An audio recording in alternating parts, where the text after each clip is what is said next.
Hello, precious people. I'm Jacqueline Parks, and today we're going to pick some sunflowers.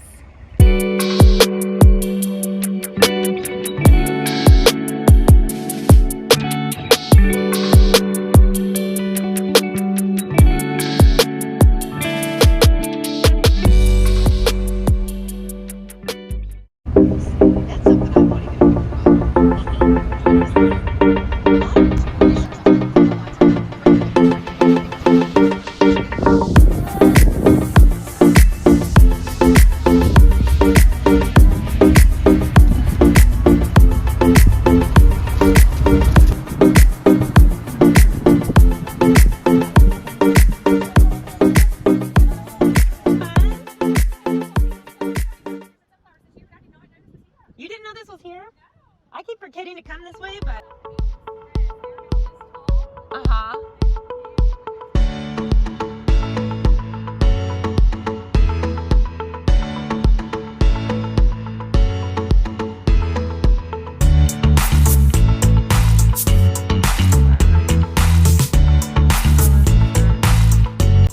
I'm over at Sermon Farms today, and I've been seeing a lot of posts on Facebook with people picking the sunflowers, and they like to plant every year for the local community to enjoy these beautiful sunflowers.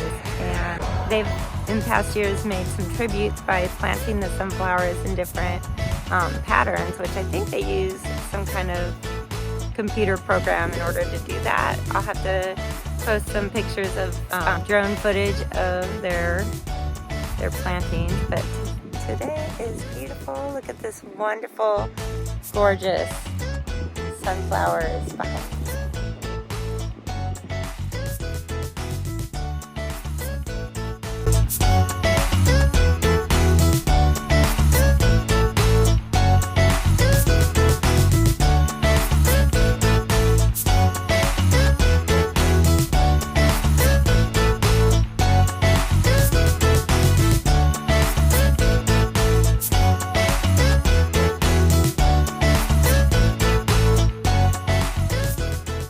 So today I'm going to show you how to draw and paint these sunflowers step by step. So let's get started. I'd like to introduce you to this great little app that I use on my phone that helps me draw more accurately. It's called the Da Vinci Eye, and you do need to have some kind of photo as an anchor. You'll see me kind of moving this back and forth to detect the anchor, and that just helps the image stay where you want it so you can continue to draw even though you lift your pencil and move your phone around. It's a really great app, and I highly recommend it. I believe it does cost like $6.99 one-time fee, but you can see here that I can change the opacity and I can zoom in and out, so it's a really great app. Now that I've got my drawing done, I'm going to start wetting the petals for all the sunflowers. Now it depends on if it's a humid day or not, whether the paper will dry quickly. For me, this paper is not drying real fast, so it's great.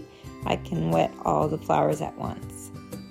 And I'm just using some, I believe, cadmium yellow out of the tube. I actually wanted to use some of the tube paints that I do own and use some of the darker yellow as I go in to do the highlights and lowlights. So I'm using the darker yellow to make a more of a shadow side to each of the flowers and each petal. And I really like how the water is spreading. It's pretty neat to just let the water do the work for you. A lot of people try to fight that and get frustrated. I just let it happen, and if I don't like it, I can always dab it out with a paper towel. So here I'm just doing the stems with some green that I mixed with blue and yellow. Sometimes those are a much more interesting green than if you just buy a tube paint of like sap green, although that's like my favorite green to use. Here I'm doing the centers, and I love just watching the water spread on the paper. And I love putting different colors in there and just seeing how it blends right there on the paper. And so I'm kind of doing darker values, and I'm layering it over and over again. So that's what you kind of want to do, is start light and layer.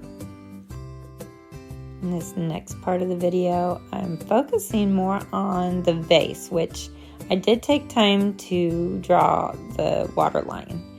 And you'll notice that the stems below the water line are thicker than above. And if you drew your painting beforehand, you'll be able to just follow along with the paint, and it shouldn't deviate too much from what you drew. I like to stick to what I've got down on the paper. A few times I might erase something or paint over it with a dark color, but in this case I didn't. And the highlights that are white, I didn't actually paint, so I'm going to use a white gel pen at the end, and you'll see how I do that. And here I am doing some background. Some people don't like to include a background. They want to just have the main focus be what they're painting, but I tend to think that a background draws your eye towards the subject even more so. And here you'll see, as I zoom in, that there's some yellow that bleeds out into the background, which I don't know, I kind of like it, so I'm going to leave it. And I just think it makes it look more painterly, more artistic. And that's something that you can't plan. You just gotta let the water work for you. So here I'm just doing a little bit more shadowing on the table and getting the light just right. And I think I lighten those lines a little bit on the water. I know I use a white gel pen at the end to just give a little highlights from the window and the sunlight coming in. And of course, darkening some value. Those petals at the top needed a little shadow. I use a dryer to make it dry more quickly. And here's the white gel pen. I'll show you a little close up. So it just kind of gives it that glass feel. And go ahead and sign it. I just say JP in the year. And there you go. I hope you enjoyed watching this video.